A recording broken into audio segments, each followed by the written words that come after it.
maswerteng gabi po mga ka-STL. Narito na po ang resulta ng STL Batangas para sa araw na to, 3rd draw, March 14, 2026, araw ng Sabado. Naway ang mga natayaan nyo pong mga numero kanina ay manalo nawa ngayong gabing ito, 8:30 PM. Kaya kunin nyo na po ang inyong mga ticket. Narito na po ang resulta.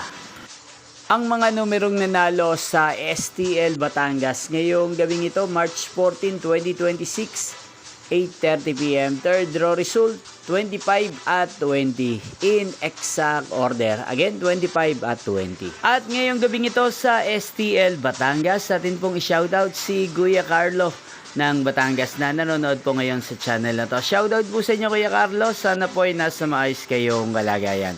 At sa lahat po ng mga taga Batangas, shoutout po sa inyong lahat. Inyo pong napanood ang resulta ng STL Batangas. Magkita-kita pong muli tayo bukas ng alas 12 ng tanghali. Thank you for watching.